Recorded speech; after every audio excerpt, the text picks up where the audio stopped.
Assalamualaikum warahmatullahi wabarakatuh. Sekarang kita masuk ke pertemuan keempat tentang kalimat efektif. Secara pengertiannya, kalimat efektif adalah kalimat yang dapat mengungkapkan gagasan penulis. Gagasan itu artinya apa yang sedang si penulis itu pikirkan, apa yang ingin dia sampaikan, atau apa emosi yang ingin dia luahkan. Nah, itu secara tepat. Jadi penyampaiannya harus secara tepat supaya dapat dipahami oleh pendengar atau pembaca secara tepat. Efektif dalam hal ini itu lebih kepada ukuran kalimat. Jadi ukurannya itu harus bersifat padat, nggak panjang. Walaupun panjang tapi sifatnya padat sehingga tidak ada kesan bertele-tele yang menghasilkan ambigu gitu oleh si pendengar.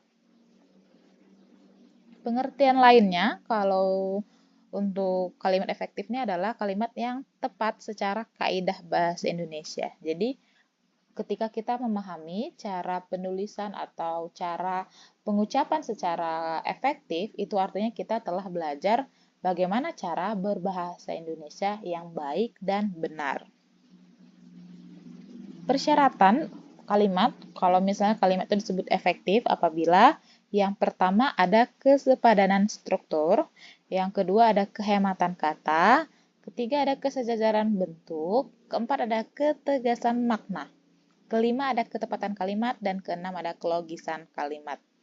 Materi hari ini kita fokusnya di poin 1 sampai poin 3. Nah, sebelum kita masuk lebih detail tentang terkait dengan persyaratan dari pembentukan kalimat efektif, kita ada kuis dulu. Kuis di sini yaitu tentukanlah pola kalimat. Pola kalimat itu berarti S, P, O, K-nya. Saya contohkan yang pertama, yang untuk poin 1. Untuk poin 1 di sini ada ayah. Ayah di sini selaku sebagai S. Nah, di sini ada membaca. Itu berarti suatu kegiatan atau sedang dilakukannya itu berarti ini sifatnya P sebagai predikat. Kemudian koran. Koran itu artinya tujuan dari predikat ini tersebut. Di sini O. Kemudian disebutkan di ruang tamu. Berarti di sini sebagai K, keterangan. Oke, silahkan dikasih waktu 1 menit. Silahkan lanjutkan poin 2 sampai nomor 10.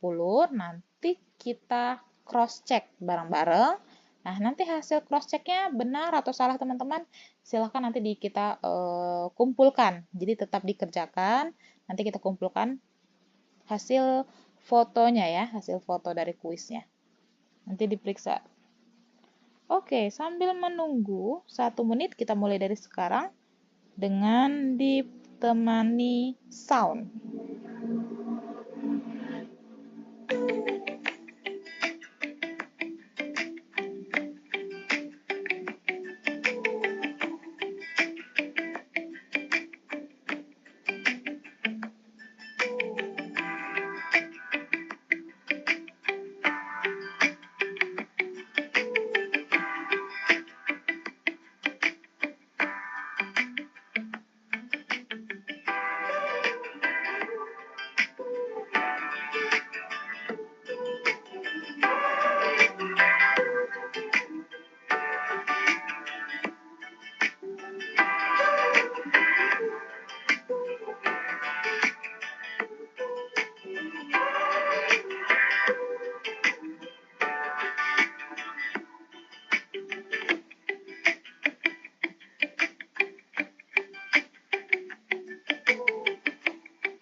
Oke, 1 menit berlalu. Sekarang kita cross-check sama-sama terkait pola kalimatnya.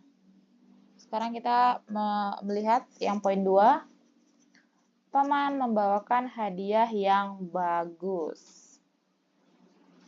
Paman di sini selakunya sebagai S. Ini membawakan sebagai predikat. Hadiah. Ini tujuan dari predikat. Di sini objek. Nah, yang bagus ini bukan keterangan karena kan sifatnya yang. Berarti dia masih mendeskripsikan yang objeknya gitu. Ini sebagai pelengkap. Kemudian ada lagi Budi menyanyi merdu. Kemudian ada Bibi membantu ibu memasak di dapur dan lain-lainnya. Ini jawabannya. Nah, silahkan diperiksa apakah benar atau salah. Silahkan di cross check. Nanti hasilnya silahkan difoto, kemudian nanti dikirimkan. Ada tempat yang saya sediakan untuk pengumpulan kuisnya. Nah, hari ini kita fokusnya yaitu terkait dengan persyaratan kalimat efektif. Yang pertama ada kesepadanan struktur atau kesepadanan struktur. Syarat kalimat efektif adalah apabila strukturnya itu harus minimal memiliki unsur subjek dan predikat. Jadi kalau ada subjek sama predikat itu dianggap kalimat efektif. Tapi kalau seandainya subjek dan predikatnya itu tidak jelas, itu tidak bisa kita sebutkan dalam sebagai kalimat efektif. Kita contoh yang pertama. Rizky menyapa Putri. Rizky di sini dia itu sebagai subjek menyapa suatu kegiatan. Artinya di sini dia sebagai predikat. Kemudian Putri. Putri ini adalah tujuan dari si predikat ini. Itu kita kenal dengan objek. Nah, makanya yang poin 1 kita sebut ini dia sebagai kalimat efektif. Kemudian poin kedua, kepada setiap pengemudi mobil harus memiliki surat izin mengemudi, katanya. Kita perlu lihat lagi kalimatnya atau kata di awalnya, kepada. Nah, kepada ini itu termasuk kata preposisi atau kata depan. Jadi, kata depan ini dia itu biasanya kita letakkan untuk menghubungkan dua kalimat. Jadi, atau dia itu kata depan di tengah-tengah antara dua kalimat. Jadi dia tuh nggak pernah posisinya di awal. Nah, supaya mudahnya di sini saya siapkan, ini ada beberapa kata yang tidak boleh di awal kalimat. Ada kata sambung. Kata sambung itu sesudah, setelah, sehabis, sejak, selesai, ketika, tatkala, dan lain-lain. Kalau kata depan itu ada di, dari, dengan, oleh, kepada, sejak, dan lain-lainnya. Nah, itu tuh nggak boleh di awal kalimat. Karena kalau dia di awal kalimat, karena kalau misalnya ada kemunculan dia, kepada setiap pengemudi, nah ini memberi arti bahwa setiap pengemudi mobil ini itu bukan berupa subjek, tapi lebih kepada keterangan. Ibaratnya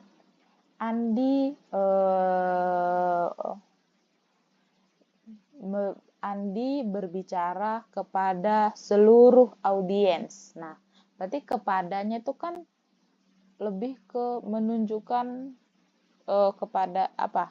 Tujuannya gitu. Nah, jadi kepada di sini itu lebih menunjukkan bahwa memang di sini setiap pengemudi ini bukan sebagai subjek. Dia itu posisinya adalah subjek yang kurang jelas.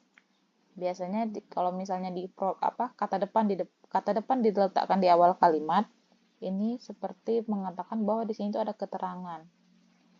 Jadi ini itu masuknya keterangan. Kemudian ada kata harus memiliki. Harus memiliki.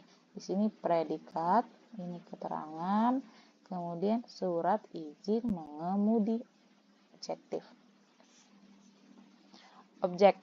Nah, sekarang kita lihat subjeknya nggak ada karena subjeknya itu tertutupi oleh adanya kata depan.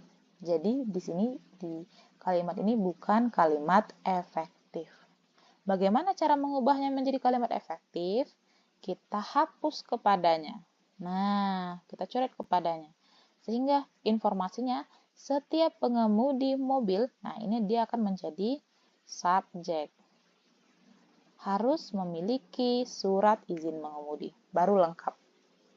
Itu cara kita untuk mengubah kalimat yang awalnya tidak efektif menjadi efektif. Nah, ini perlu dipahami. Kemudian ini ada contohnya.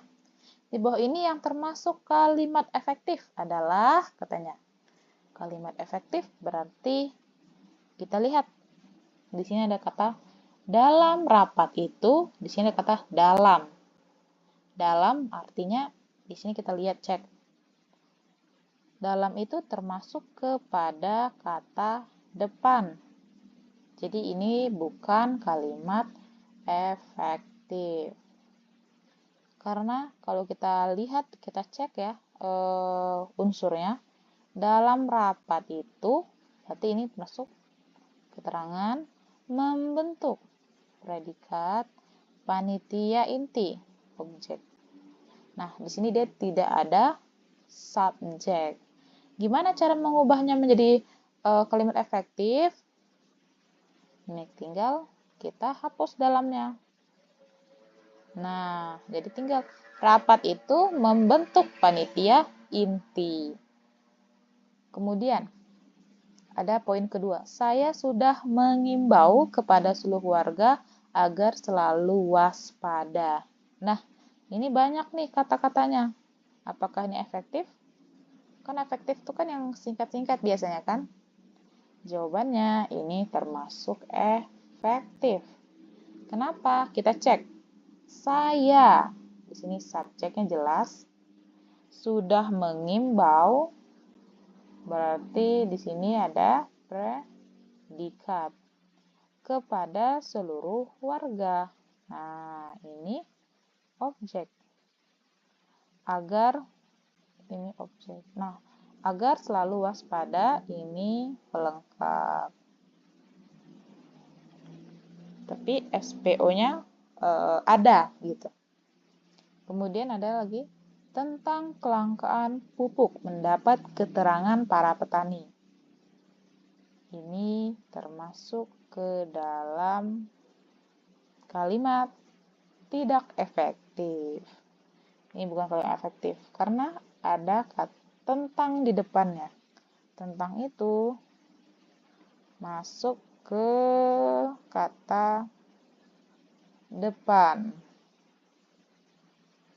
Jadi yang benar adalah ini tentang kelangkaan pupuk mendapat keterangan para petani. Ini bisa juga kita buat menjadi ini kita coret. Nah, kita coret supaya efektif. Ini bisa jadi kelangkaan pupuk mendapat keterangan para petani, tapi ini sifatnya masih rancu. Ini informasi masih rancu. Jadi gimana caranya? Kita tukar. Para petani di sini kita ubah menjadi subjek. Jadi kita ubah di sini jadinya para petani. Para petani. Ini kan mendapat. Lawan kata mendapat berarti memberi.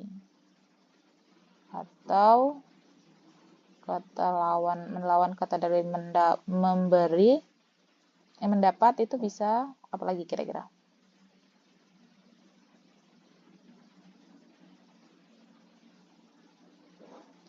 Bisa dipikirkan lagi. Nah, ini memberi keterangan kelangkaan pupuk.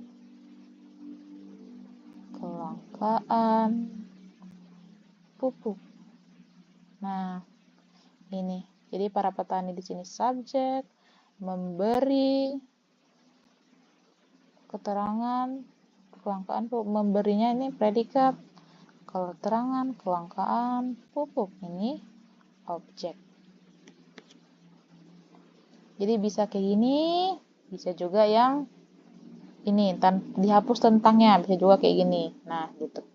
Walaupun sebenarnya informasi masih agak rancu, tapi nggak apa-apa karena dia udah benar SP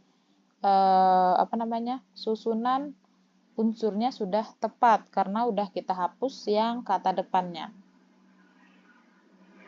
Selanjutnya ada kehematan kata.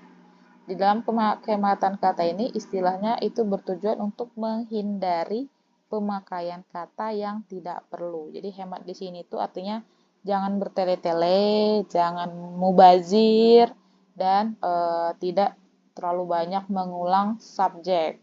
Jadi kalau misalnya udah menyebutkan Andi anak pertama, terus berarti udah cukup sampai situ. Berarti berikutnya nggak usah disebutkan si Andi anak pertama, si Andi anak pertama. Nah, itu tuh kan terlalu mubazir atau itu bukan kata yang hemat. Nah, sehingga itu tidak termasuk ke dalam kalimat yang efektif nantinya. Kita contoh, saya melihatnya dengan mata kepala saya sendiri. Mahasiswa itu belajar seharian dari pagi sampai petang. Kita cek ini ya. Saya melihatnya. Oke, saya melihatnya. Itu pesannya. Dengan mata kepala saya sendiri.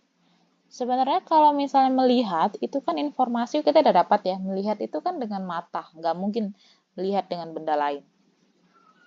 Berarti kalau saya melihatnya, tentu dia melihat dengan mata kepalanya sendiri gitu. Berarti saya melihatnya cukup sampai nggak perlu lagi kita jelaskan dengan mata kepala, nggak perlu. Berarti saya melihatnya sendiri, cukup sampai di situ. Saya melihatnya sendiri. Untuk mengubah ini kan termasuk kata tidak efektif jadinya karena dimasukkan informasi yang fungsinya itu sama. Melihat dengan mata kepala itu kan fungsinya sama, informasinya sama. Jadi cara untuk mengefektifnya kita hapus. Saya melihatnya sendiri, mahasiswa itu belajar seharian dari pagi sampai petang. Nah, kalau pengucapan seharian pun sebenarnya kalau seharian dengan pagi sampai petang itu udah jelas. Kalau seharian berarti kan seharian itu kan udah jelas ya. Kalau dalam seharian itu berarti ada 24 jam gitu. Dan tidak perlu dijelaskan dari pagi sampai petang. Dari petang lagi sampai pagi lagi juga disebut juga seharian gitu. Apa namanya semalaman kan itu informasinya. Kalau seharian udah jelas pagi sampai petang. Nah, ini berarti nggak perlu. Karena ini tuh informasinya dia itu memberikan informasi ganda. Nah, jadi kita mau efektifkannya cukup saya melihatnya sendiri, mahasiswa itu belajar seharian. Tinggal kita kasih koma. Nah, gitu. Koma. Nah, saya melihatnya sendiri, mahasiswa itu belajar seharian. Jadi tidak perlu ada tambahan kata-kata yang membuat kalimat kita menjadi tidak efektif atau ada informasi dengan fungsi ganda atau pemberitahuan ganda itu tidak perlu lagi. Kita contoh. Nah, ini contohnya jadinya. Saya melihat sendiri mahasiswa itu belajar seharian. Berarti nyanya ini juga bisa kita hapus. Nyanya kita bisa hapus karena apa? Karena dia itu di sini disebutkan lagi mahasiswa. Berarti nyanya bisa kita coret. Jadi saya melihat sendiri mahasiswa itu belajar seharian. Itu untuk kehematan kata. Kita masuk. Nah, sini ada lagi permintaan. Ubahlah kalimat berikut menjadi kalimat efektif. Kita lihat. Para siswa-siswa sedang mengerjakan tugas. Apa nih yang kira-kira tidak efektif di nomor 1? Dia efektif atau enggak ya mereka ini? yaitu di bagian para siswa-siswa. Paranya ini udah menunjukkan bahwa memang kelompok tersebut lumayan banyak jumlahnya gitu. Kemudian siswa-siswa itu artinya udah menunjukkan bahwa memang jumlahnya banyak gitu. Berarti cara mau efektifnya gimana? Cara efektifnya tinggal bisa kita pilih salah satu. Misal kita pakai ini aja. Para siswa boleh. Ini kita coret satu. Para siswa sedang mengerjakan tugas. Nah, itu udah jadi efektif juga. Atau kita mau menjadiin dia lebih efektif lagi. Kalau lebih efektif lagi, jadi kita munculkan kalimat baru. Jadi di para dan siswa yang double-double ini kata-katanya kita coret. Jadi kita ganti dengan kata seluruh siswa sedang mengerjakan tugas, kan gitu. Atau kita ganti kata setiap. Nah, setiap siswa sedang mengerjakan tugas. Seluruh atau setiap atau semua. Boleh juga pakai kata semua. Nah, ini kan artinya ada kata yang udah memberi arti untuk membicarakan kelompok yang cukup banyak jumlahnya gitu. Jadi tidak perlu lagi mencantumkan para siswa-siswa gitu. Bisa gunakan juga kata-kata yang udah include langsung seluruh, setiap, semua gitu. Kemudian ada lagi nih. Poin kedua, mereka hanya boleh duduk di sini saja. Yang tidak efektif tuh kalimat kata yang mana kira-kira? Hanya dan saja. Kalau hanya, itu kan mengartikan bahwa hanya, berarti nggak ada pilihan kedua, hanya satu pilihan. Sedangkan saja, itu memang mengartikan bahwa memang tujuannya hanya satu gitu. Jadi nggak ada yang nomor duanya, cuma satu itu aja. Nah, artinya di sini ada double fungsi atau double kata yang mengartikannya itu secara bersamaan. Jadi kita bisa pilih, solusinya adalah kita bisa pilih, kita bisa coret yang hanya, jadi pakai yang saja aja, atau sebaliknya kita pakai yang hanya dan kita coret yang saja. Bisa pilih salah satu. Itu untuk cara mengefektifkannya. Kemudian di sini ada lagi poin 3, 4, 5. Silakan teman-teman kerjakan. Nomor 3, 4, 5 ini bisa menjadi tugas buat teman-teman sekalian. Nah, sekarang kita masuk kepada kesejajaran bentuk atau keparalelan. Keparalelan atau kesejajaran adalah terdapatnya unsur-unsur yang sama derajatnya, sama polanya, susunan kata, dan frasa yang dipakai dalam kalimat. Jadi itu penggunaannya itu harus sifatnya itu sama, dia itu sejajar. Contohnya gimana? Contohnya yaitu, misal poin pertama, hal yang harus diperhatikan soal sampah adalah membuang, memilah, dan pengolahannya. Ini menjadi kalimat yang tidak efektif. Kenapa? Karena di sini dia itu menyebutkan imbuhannya me.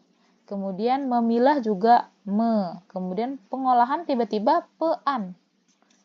Artinya membuang. Membuang itu kan berarti kata kerja kan? Kemudian memilah. Memilah juga berarti kata kerja. Tiba-tiba pengolahannya. Nah, pengolahannya itu lebih kepada hasil dari olahan tersebut. Jadi ini disebut sebagai kata benda. Jadi terjadi ketidakcocokan atau ketidaksejajar. Sehingga kata ini atau kalimat ini menjadi tidak efektif. Jadi gimana caranya kita mengefektifkannya? Perlu kita ubah kalimatnya, katanya, imbuhannya. Sehingga mereka menjadi sama-sama kata kerja, atau kita bisa ubah juga sama-sama kata benda. Yang penting mereka posisinya itu sama-sama. Misalnya kita ubah jadi poin kedua. Hal yang harus diperhatikan soal sampah adalah membuang, memilah, dan mengolahnya. Kemudian atau bisa kita buat juga seperti poin ketiga.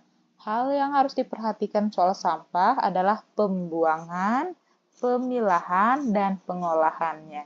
Jadi terserah bebas mau diubah kemana, yang penting harus sejajar atau bersama itunya. Sifatnya itu, katanya itu harus sama. Nah, di sini kita ada contoh. Ubahlah kalimat berikut menjadi kalimat efektif. Yang pertama, kegiatan di perpustakaan meliputi pembelian buku, membuat katalog, dan buku-buku diberi label.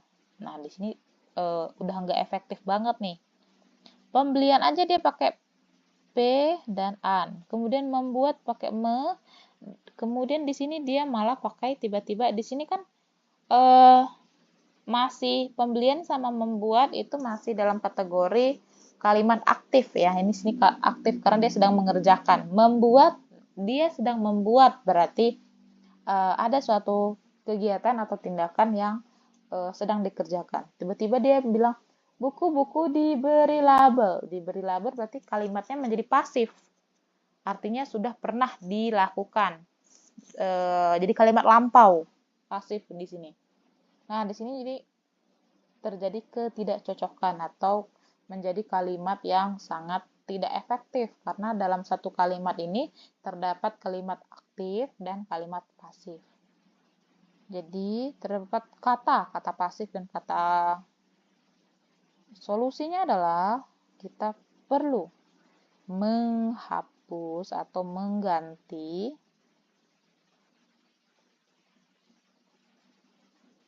cara menggantinya bisa kita pilih. Boleh kita ubah kepada pembelian buku. Berarti di sini kita bisa ubah jadi pembuatan katalog dan di sini kita ubah jadi pemberian label. Nah, gitu. Jadi buku di sini nggak perlu disalin lagi, nggak perlu ditulis lagi. Buku di sini nggak perlu ditulis ulang, karena kan udah ada di sini di informasinya. Meliputi pembelian buku. Nah, di sini kan udah dijelaskan buku. Berarti atau enggak supaya efektif lagi di sini meliputi pembelian, ini kita coret. Pembelian buku, pembuatan katalog, dan pemberian label di buku. Boleh tambahkan di buku depannya, di sini di buku gitu. Kalau misalnya di buku, jadi bukunya itu sebagai kata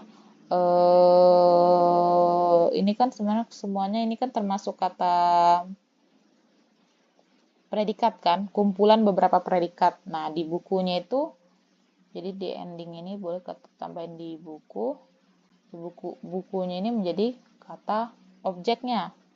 Atau kalau misalnya mau gampang, mau lebih efektif lagi, kita nggak perlu ini dihapus. Nah, langsung aja pemberian label.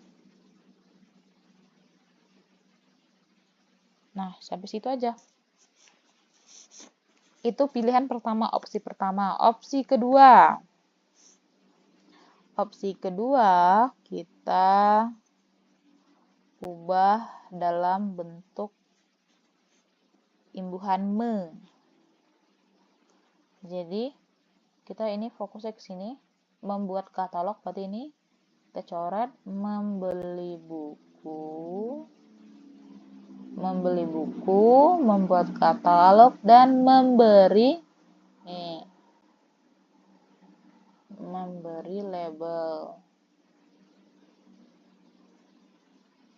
label buku. Oke, sampai situ. Ya, itu pilihan kedua. Kemudian nomor 2 ada lagi, kakakmu menjadi dosen atau sebagai pengusaha katanya. Nah, di sini informasinya yang ditangkap adalah ini langsung dia nyebutin suatu profesi. Sedangkan berikutnya dia itu untuk menyampaikan si pengusaha ini dia menambahkan yang namanya kata sebagai. Jadi harusnya kalau mau efektif sebagainya itu dicoret. Jadi kakakmu menjadi dosen atau pengusaha gitu. Jadi bisa langsung nggak perlu kata sebagai. Jadi dia langsung sama biar dia sama seimbang. Jadi sama-sama profesi. Atau mau biar supaya ini juga boleh kakakmu sebagai dosen, ini juga perlu lagi kata menjadi kakakmu sebagai dosen atau sebagai atau pengusaha gitu. Jadi sebenarnya yang membuat mereka itu tidak efektif adalah kata sebagai di sini itu, kata sebagai di sini tuh dia itu memberi informasi ganda dari menjadi ini, menjadi sebagai. Nah, ini kan informasinya sama ya. Informasinya maksudnya fungsinya itu sama. Jadi bisa dipilih salah satu. Bisa dipilih salah satu dan posisinya harus di awal. Di awal. Jadi posisinya itu di sini. Kita pilih ini sebagai kakakmu sebagai dosen atau pengusaha gitu. Atau kita ubah menjadi kakakmu menjadi dosen atau pengusaha. Jadi intinya dosen dan pengusaha di sini langsung to the point.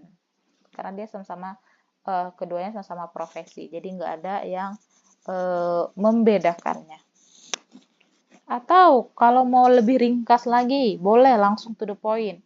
Kakakmu dosen atau pengusaha. Jadi menjadi sama sebagainya dicoret, boleh. Itu untuk efektif, kalau efektif. Kemudian ada juga demikianlah agar ibu maklum dan atas perhatiannya saya ucapkan terima kasih. Nah, ini menjadi tugas teman-teman. Kemudian juga dalam rapat itu diputuskan 3 hal pokok. Nah, ini juga menjadi tugas teman-teman bagaimana caranya supaya kalimat 2 poin ini, nomor 3 dan nomor 4 ini menjadi kalimat yang efektif. Jadi tadi tugas sudah berapa tuh? Tadi yang pertama ada 3, sekarang ada 2, berarti udah 5 ya tugasnya. Oke, cukup 5 tugas saja untuk hari ini. Kira-kira ada pertanyaan? Untuk pertanyaan dan lain-lainnya saya buka di kolom komentar. Oke, sekarang karena kita udah selesai, sekarang kita masuk ke sesi review. Kita masuk ke sesi review. Di sini ada pengertian kalimat efektif. Kalimat efektif itu adalah kalimat yang bagaimana caranya supaya nah saya juga dalam penyampaian ternyata kurang efektif juga ini. Jadi kalimat efektif adalah kalimat yang mengungkapkan gagasan penulis atau pikiran yang ada di si penulis supaya tepat sasaran kepada si pembaca. Atau menimbulkan gagasan atau supaya si pembaca itu tahu informasi yang ingin disampaikan si penulis atau si yang pembicara sehingga si pembaca atau pendengar itu jadi lebih paham. Nah, kalau seandainya dalam menulis buku, cerpen, atau novel biasanya supaya tersampaikan rasa sedihnya, tersampaikan rasa emosinya. Nah, itu kalimat efektif itu sangat menjadi poin penting atau menjadi hal-hal yang perlu diperhatikan. Supaya apa? Supaya tidak ada informasi yang memberi keterangan ambigu kepada si pembaca. Sehingga pembaca itu langsung memperoleh emosi yang ingin disampaikan oleh si penulis. Nah, itu pengertian dari kalimat efektif. Kemudian di kalimat efektif itu ada tadi kita belajar ada 3, yaitu kesepadanan struktur. Kesepadanan struktur itu kita ingat lagi. Kesepadanan struktur itu artinya ini lebih yang penting ada subjek plus Jika ini harus ada dan harus jelas keberadaannya. Itu. Kemudian ada kehematan kata. Kehematan kata artinya dia tidak boleh bertele-tele atau tidak ada dua kata dengan fungsi yang sama. Dua kata dengan fungsi sama atau keterangan yang sama. Atau keterangan yang sama. Nah, itu kehematan kata. Kemudian ada kesejajaran. Kita ingat lagi kesejajaran artinya imbuhannya harus sama. Ini dipentingkan itu imbuhannya. Poinnya adalah imbuhannya harus sama. Imbuhannya itu di mana? Imbuhan atau enggak sifat katanya harus sifat atau pola katanya harus bukan pola sih, sifatnya ya. Sifatnya SPOK-nya itu sifatnya itu harus sama. Apakah dia benar-benar menjadi kata kerja atau kata sifat atau kata apa namanya? Kehapus semuanya. Nah, ini berarti imbuhan. Nah, ini tuh keterangan atau sifat katanya harus sama. Sifat kata itu artinya kalau misalnya dia itu membuat, itu misalnya kata kerja. Terus kemudian ada tadi, ada pengolahan. Nah, itu kan nggak cocok. Kalau kata kerja sama kata kerja semuanya. Kalau misalnya dia mau pilih kata benda, berarti semuanya harus kata benda. Nah, gitu. Nah, ini ringkasan kita pada hari ini. Silahkan teman-teman sekalian dipelajari lagi. Kalau seandainya ada apa-apa, silahkan langsung ditanyakan. Jangan lupa tugasnya sama soal kuisnya dikumpulkan. Terima kasih.